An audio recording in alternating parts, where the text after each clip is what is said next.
Good morning, guys. It's good to see you. I love church so much. I got to tell you, like the last time I preached, I came up and I was all cutesy about my wife's voice on the video, and it makes me miss her. I'm preaching again, and she's not here again, so I'm thinking that that's a little one-sided. I don't believe in coincidence, and I don't think any of you do either. So keep a close eye on Hannah. That's all I'm saying.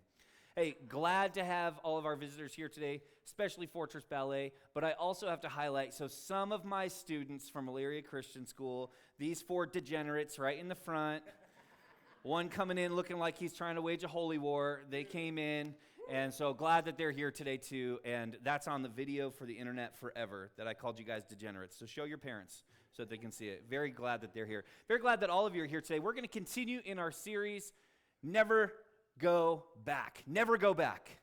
So it's all the things that we can just leave behind in Egypt, right? So we're going through the book of Exodus. We're talking about all the things that the Israelites have trusted God with. See, the first step of never going back is to trust God.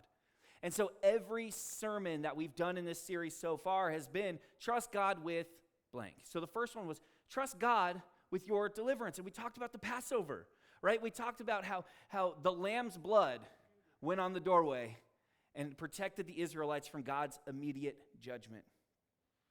Then we said, trust God with your history. And we talked about how the backs of the Israelites were against the Red Sea, and the Egyptian army was charging in, ready to kill them or to take them back. And we have to trust God with that. And God delivered the Israelites across the Red Sea by crushing the Egyptian army with a literal huge ocean of water that just came rushing in to destroy their past.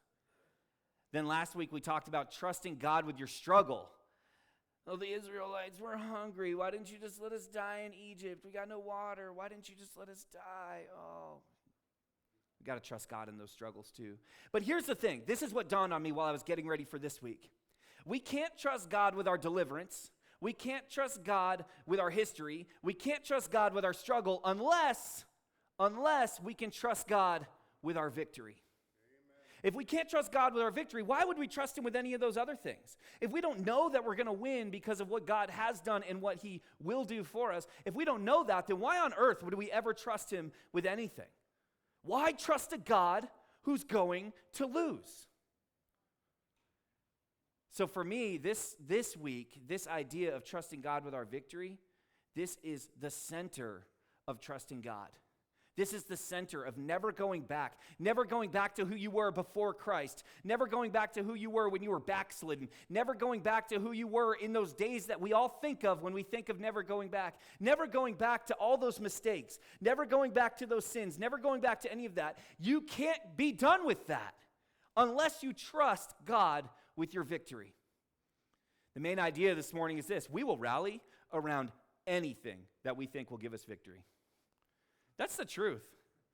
Well, that's the truth. We will rally around anything if we think it'll give us victory.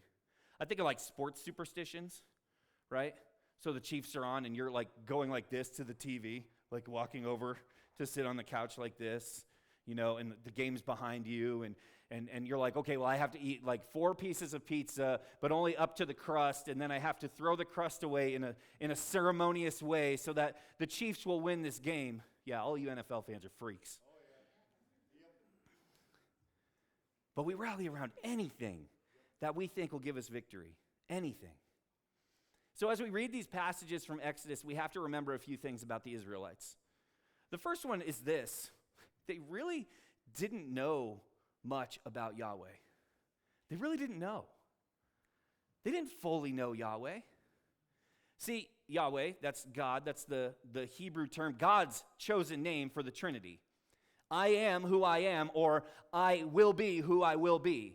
It's basically the statement of this. Moses says to the burning bush, who should I tell the Israelites are sending me? And he says, I am. Well, you are what? I am. Okay, you are what? No. I am. I am. I am who I am. Your reality is so much smaller than me. Your understanding is so much smaller than me. Your problems are so much smaller than me. I am, and yet I step in. I am who I am, and I will be who I will be. but they didn't know much about him. This is before the 10 Commandments. See, I got thinking about this too. We know so much more about God than these poor Israelites, these freed slaves that are out wandering in the desert. We know so much more about God. We know how everything ends. We know that Christ's return is imminent and bodily, and that he will be here. We know about the resurrection of the dead. We know about the judging of the living and the dead. We know about these things. We know about the church. We know that God is going to establish and has established an invisible kingdom, the kingdom of God. We know that God himself, the I am who I am, will become a man and die and come back to life. We know that. These poor people didn't know that. We know about the entire history of Israel. We know about the prophets who foretold the Messiah. We know about the prophets who tried to stop the Israelites from rebelling against God. We know all about that. We know about the 10 Commandments. We know about the victories in the land of Canaan. We know all about that. But all these people knew was, well, he beat the other gods. Well, he opened the Red Sea. And that's it. We know that and so much more. We take that for granted. My son was coloring in a coloring book this morning, those stories. Like, that's how common those stories are to us. And all the other ones. We know so much more about God.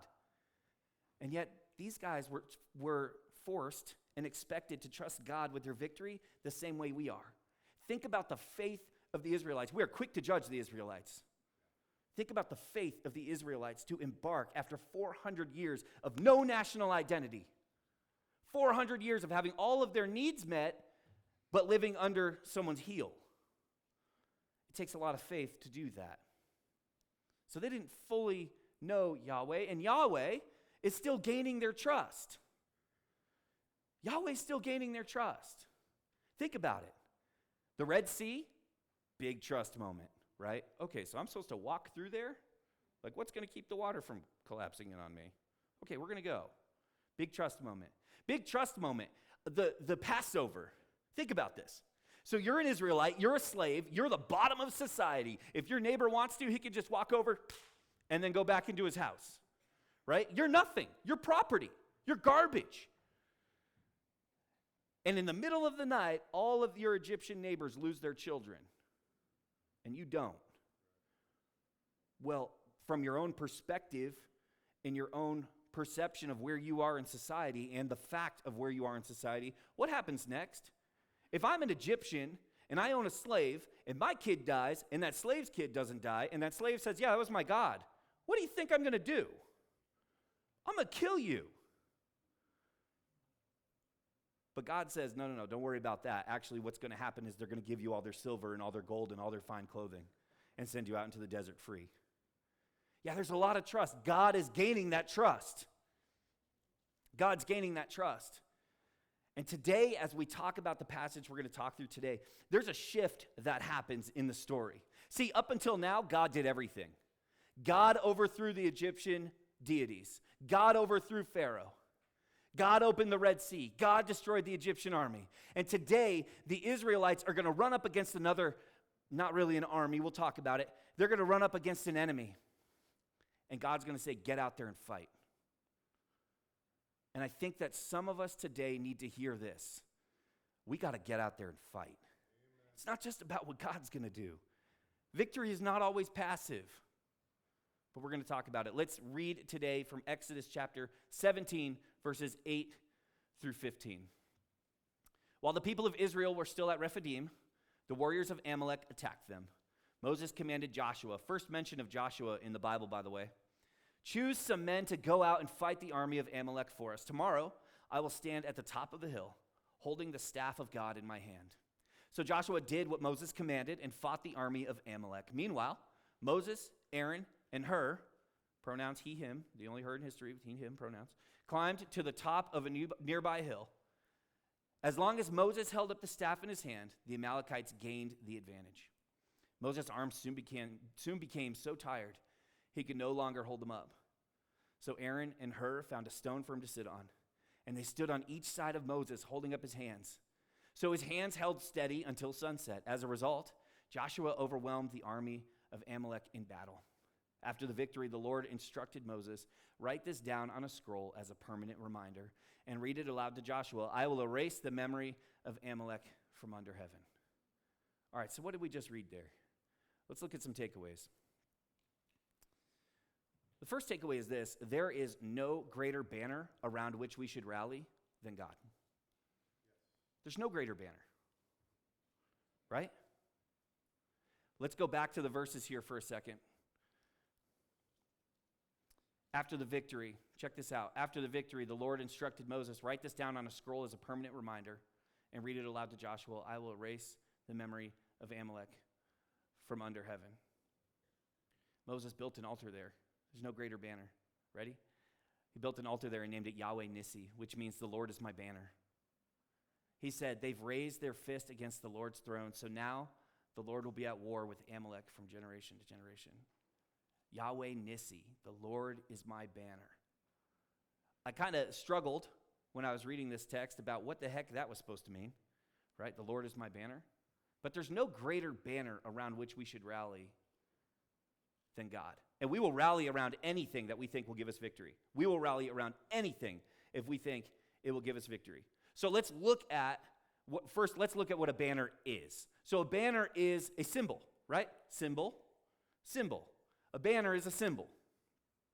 It's meant to evoke a response within us. But that's the thing about these symbols. At the end of the day, that thing can't give you freedom. At the end of the day, that thing doesn't give you salvation. Look at this banner on the screen right here. That's called the Shahada. The Shahada is an Islamic militant jihadist flag that's carried into battle. On that flag is this phrase: there is no God but Allah and his prophet Muhammad. Okay, first of all, untrue, right? But that banner this is ISIS, we know what happened to them. That banner doesn't give you victory, but it does evoke a response. See, no piece of cloth is going to give you victory. No piece of cloth will give you victory. But we rally around these things. They rallied around that flag. You can see that flag everywhere in jihadist areas. You will see that flag everywhere because they believe that that flag will bring them victory, and it evokes something within them that they think will give them victory. Your religious banner, not just Islamic, but your religious banner can't give you victory. You can hang that thing in your house, and you know what? It's not going to make you more holy. It's not going to bring you closer to God. It's not going to give you victory. It's just a piece of cloth. It can't give you victory. Let's look at another banner, the Gadsden flag. Listen, I love the Gadsden flag as much as the rest of you, and I think if you love the Gadsden flag, then don't punch me in the face for saying what I'm about to say, okay? Because I know. Listen, this flag is an insistence upon our liberty. Don't tread on me. An insistence upon personal liberty, let me tell you something, that will not give you victory. Do you know what human beings do with liberty? We abuse it. We've been doing that since we ate that fruit. We abuse our liberty. There's no victory in liberty alone, Part of God's victory is true liberty. And listen, I love having rights, but this flag doesn't give me rights. That flag doesn't give me rights. I've had those rights since the moment I was conceived. And my insistence on personal liberty, to do what I want, to have a license to do whatever Eric wants, that will not give me victory.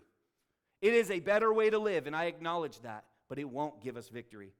And yet people rally around this. Why? Why do people rally around this? Because they think it will give them victory, but it simply will not. Let's look at another flag. Rally around that one. So many people rally around this one. We rally around this flag, right? I keep saying we. People, we, humans, rally around this flag because we believe that we have identified the most important thing about our society: who you have sex with. That's the most important thing about you. And so we rally around this flag. Why? Because we think it gives us victory.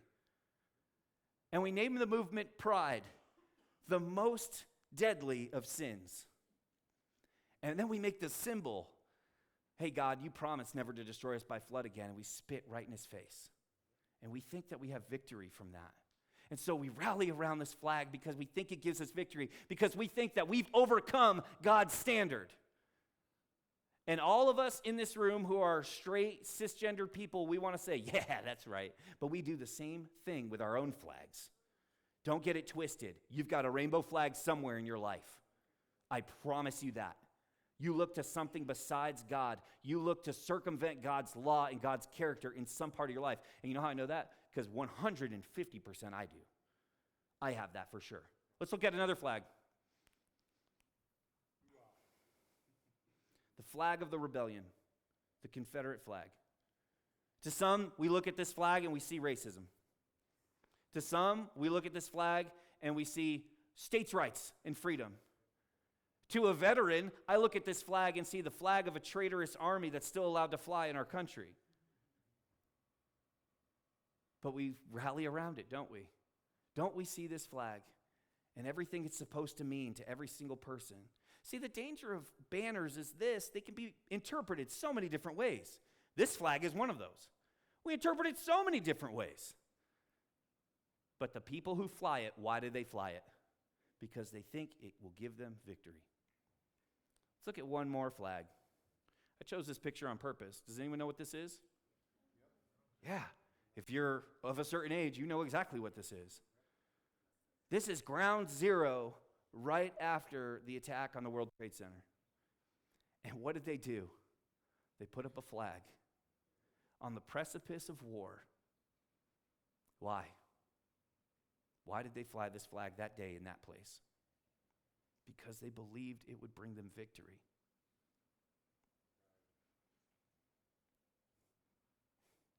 It didn't. Not that day, not 20 plus years later when we finally left that country. It didn't. This failed. We can blame anyone we want, but the reality is this: if we're disappointed that this flag didn't give us victory, whose fault is that? It's ours. Why? Because we rallied around something that can't give us victory. But do you know what the Israelites rallied around? Watch.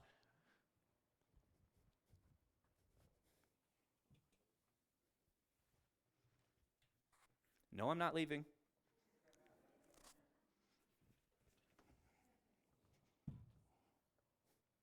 Look at this banner. I 100% knew I was going to sweat through this shirt before I got to this point. But this is what they rallied around. Look at my manliness. This is what they rallied around. This. Not brightly colored, not ornate, not anything special. Just so you know, this weighs 80 pounds. Nothing special. Just a piece of wood, a piece of desert wood. A piece of wood that came out of Egypt. A piece of wood that was probably found in the wilderness of Midian while Moses was out tending sheep for his father-in-law. A piece of wood that parted the Red Sea, not on its own, but through the power of God, through Yahweh, this parted the sea. Just a regular piece of wood that when Moses, who was way more manly than me, by the way, held it over his head, Joshua and the army of God was able to achieve victory over people that all they did was fight. The Amalekites were marauders. All they did was attack people on the road. And yet this thing was enough to rally them. Why? Because this reminded them of God. And God's power came through this staff. I'm not saying it was an emotional response that led the Israelites to victory. That's not what I'm saying. What I'm saying to you is this: God's power came from this thing. God's power didn't need a pretty flag. God's power didn't need something brightly colored, ornate, well-designed. It didn't need any of that. God's power needed none of that. It needed a piece of wood. Nothing.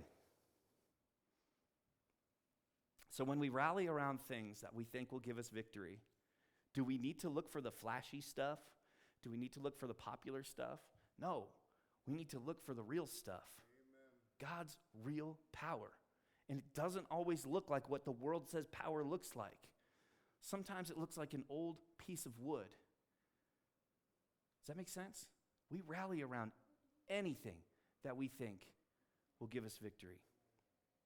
And there's no greater banner to rally around than God. Put that right down there. Sorry, Mike, that's where it's going to be. I'll forget it, don't worry.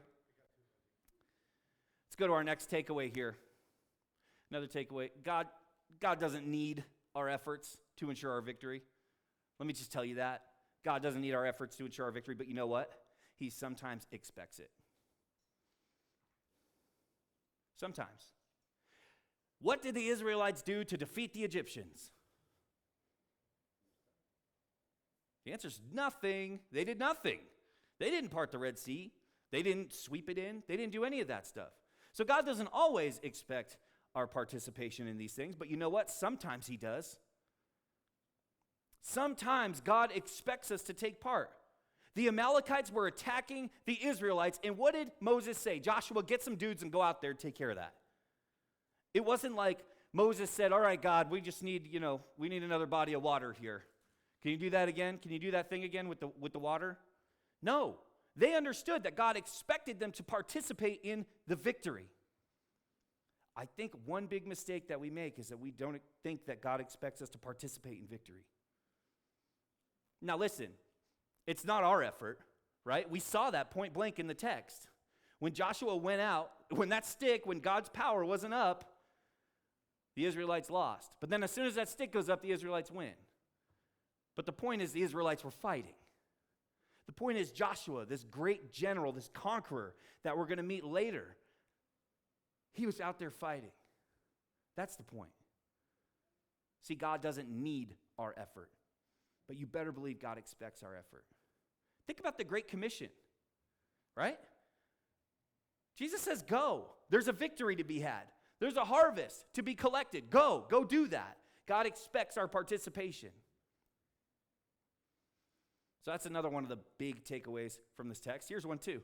We do well when we remember the victories God shares with us. I purposely worded it that way because here's the deal. It's not the victories God gives us only, right? He shares those victories. This victory over the Amalekites was 100% God's victory. It was him that overcame the Amalekites. It was him who had the purpose for Israel to which he overcame the Amalekites, right? It's all God's victory. And if I'm God, which I'm not, but if I'm God, I wouldn't share my victory with anyone, especially not these people that refuse to obey me. And I don't just mean Israel, I mean everyone. I would never share my victory. That's my victory. Go get your own. But the reality is, God wants to share his victory with us because God is so much better of a God than any of us. The character of God is consistent from the beginning of time to the end of time. And one of the things that God consistently does is he shares his victory with us. And we do well to remember that. Build an altar. Name it, the Lord is my banner. Which again, remember how ironic the statement is, the Lord is my banner, when what he was doing was basically holding up a flagpole. We do well to remember these things. So those are the takeaways, but what are we going to do with them? What do we do with these things? What's the application here? I think the first thing is this: stop looking to anything but God for your victory. Amen. Stop it. There is no other victory. Stop looking to anything but God for your victory. I got really thinking about this. What am I looking to for my victory? What am I looking to? Am I looking to my vocational health? Am I looking to my vocational success? Am I looking to that for my victory? Do I just think, man, if I can be the best pastor, second best, if I can be the best pastor,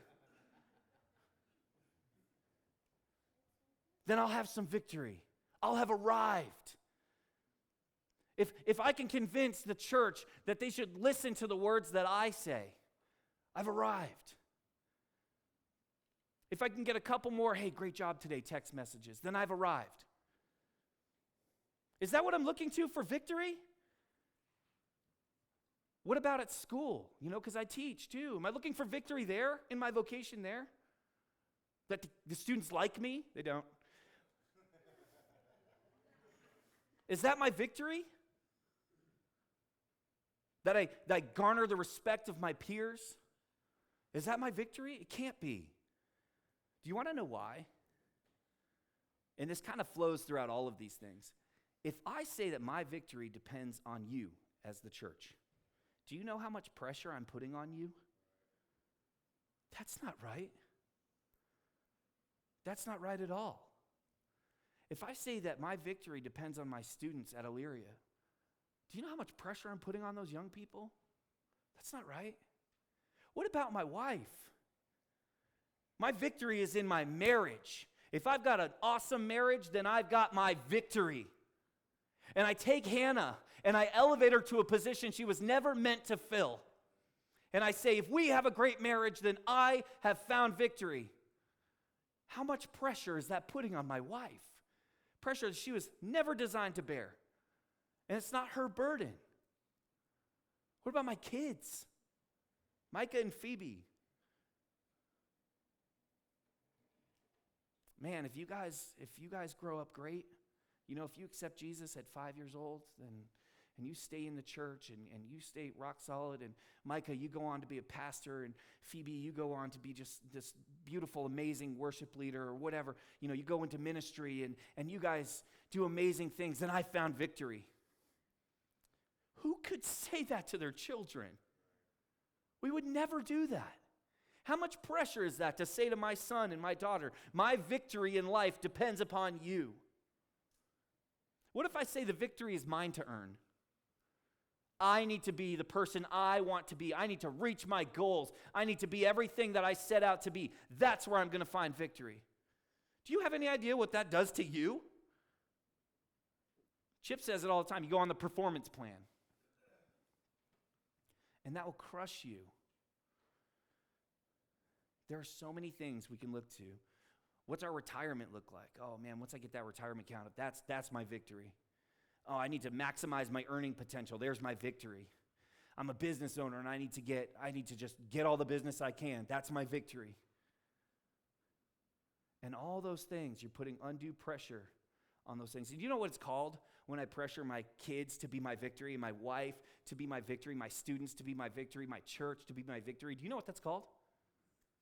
It's called idolatry.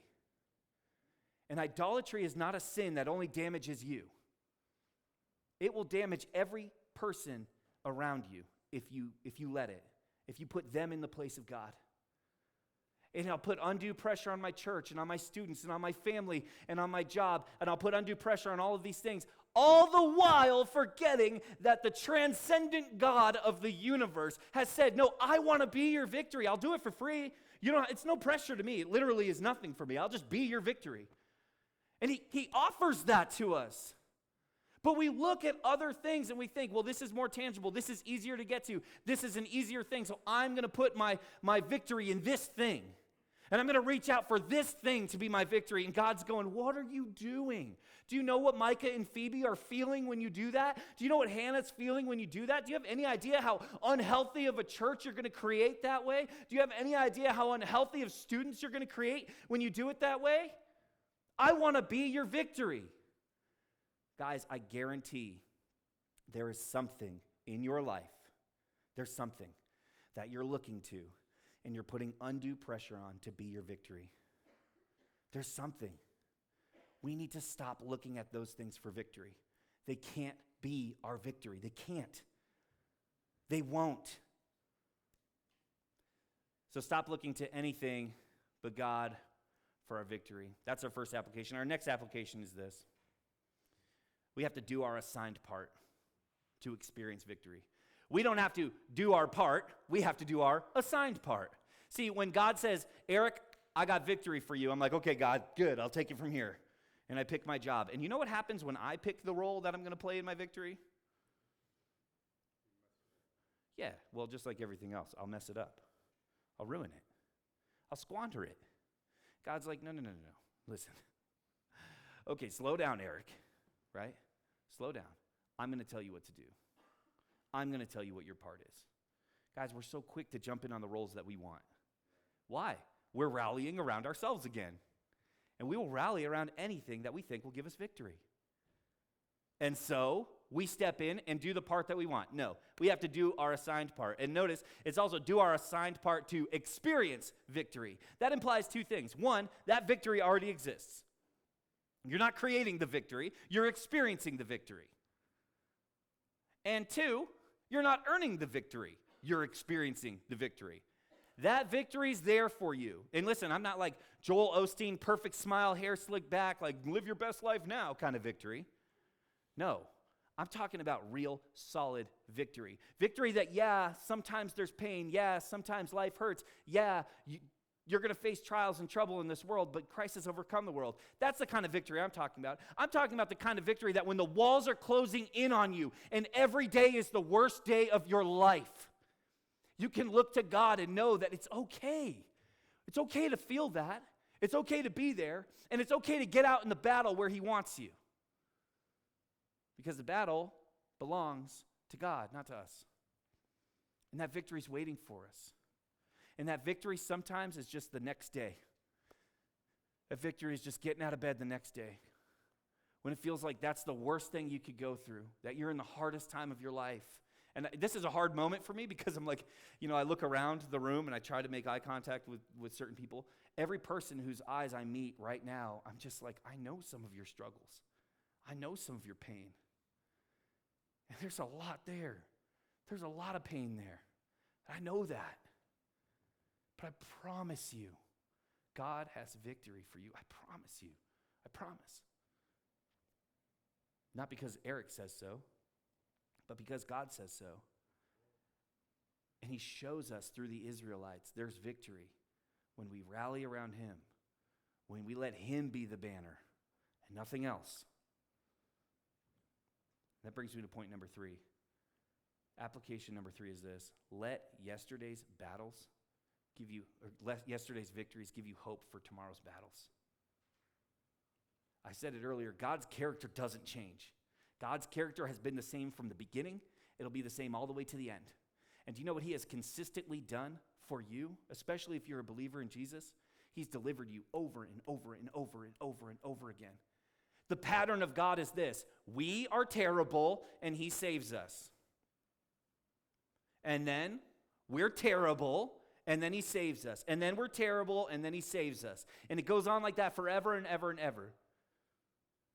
People around us will hurt us. Circumstances will hurt us. We will be attacked and we will feel like we're at the bottom, like there's no way out.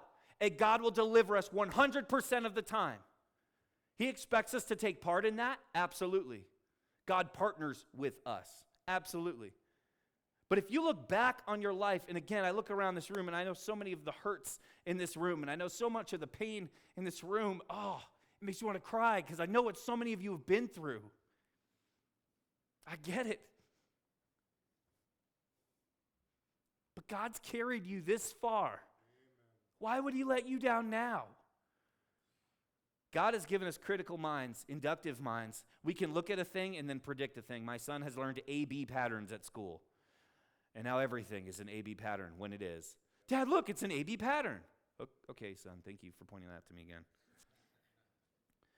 God is a God of patterns, and He is consistent. Our hurts are so small compared to His power, and yet He empathizes and He reaches in and He wants to deliver us. He wants to give us victory. He wants us to play a part in that victory. Why? Why does God want us to play a part in the victory? Think about that for just a second. The Israelites crossing the Red Sea and the Egyptians being crushed and the bodies washed up on the shore to prove to them that they were victorious. They had no ownership of that event. None. Against the Amalekites, when they had to charge into battle for the first time ever, and they had to face down the marauders. And it was through God's power only. But they did the work that God set them out to do. They had ownership. What I'm telling you is that today, your struggle today and your struggle tomorrow, and no matter how deep the pain is, no matter how sharp the cuts are, I'm telling you this, God wants to partner with you to overcome that thing, to give you victory, and there's no choice to fail because God is behind you, but He wants to partner with you, and He wants you to put the steps in, and He wants you to fight the battle. Why? So tomorrow you can own that victory. And then when the next thing comes, you know that you've had victory before. And you know that you're going to have victory again. That's why God partners with us and doesn't just take care of it. We don't just kick our feet up and let God partner with us. The moments that we see God take the victory without any of our effort are the moments that aren't ours to own. The Israelites weren't meant to own Egypt. And at the end of time, when all of evil is thrown in the lake of fire, we aren't meant to own that victory. We're meant to enjoy that victory, but we're not meant to own that victory. That's his victory. But the day-to-day victories that we can have, the victories over depression, the victories over anxiety, the victories over all of those horrible pains that we suffer, grief and loss, all of those victories that God carries us through our participation in our walking forward, in our fight, we are meant to own those so that we can experience more victories. We are not a defeated people. The church isn't. We can't be. Because we got this. What looks like nothing to the world. Right? We have this. Yahweh Nissi, the Lord, our banner. This is what we have.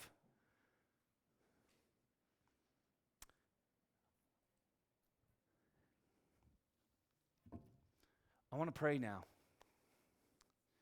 And I want to pray for you to feel the victory you have, to experience this victory that God set aside for you. I want to pray for your strength to go out and fight the battles that God's called you to fight. I want to pray for your assurance that if he won the battle yesterday, he's going to win the battle today, and he's going to win the battle tomorrow.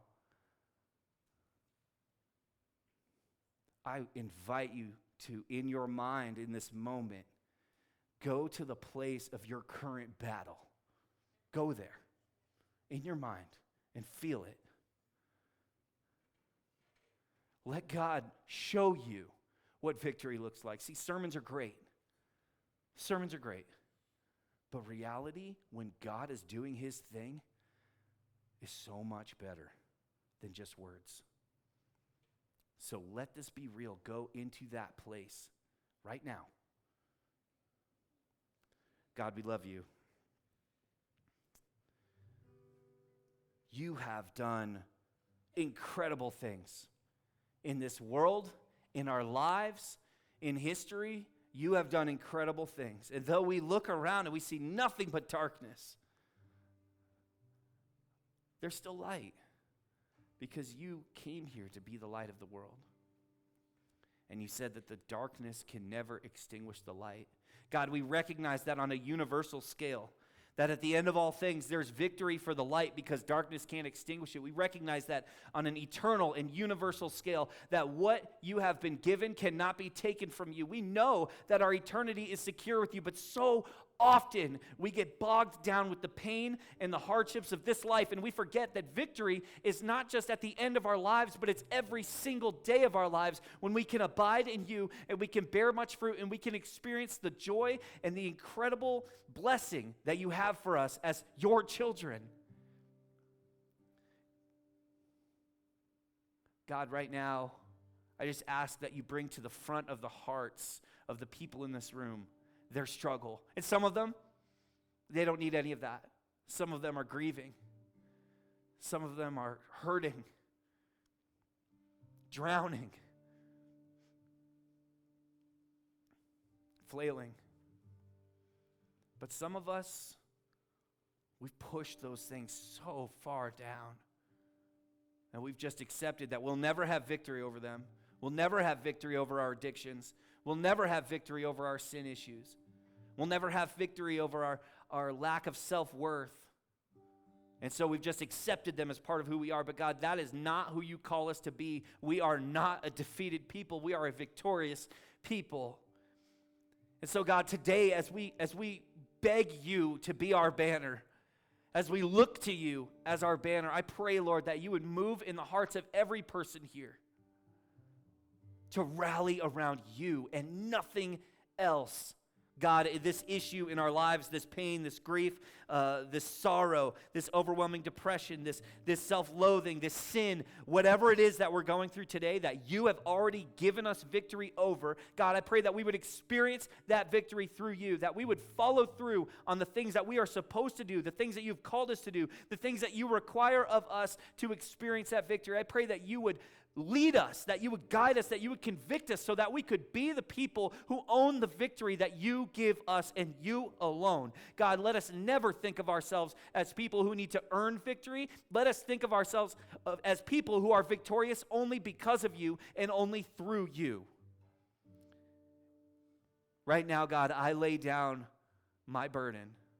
I lay down my struggle right here in the midst of these people in this church. A church that is bound together by love above all other things. I pray that each person here would be laying down that burden right now, just in this moment, that we would release ourselves of that thing. Submit it to God.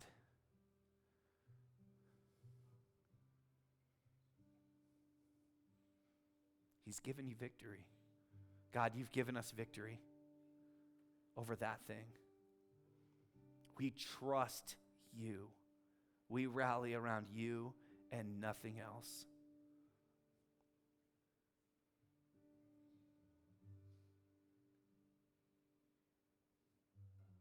You are our banner. Lord, help us to remember our victories yesterday and have hope for tomorrow. We give this all to you, Lord, because the battle is yours, not ours. We ask that you bless us as we end this service in worship. In Jesus' name, amen.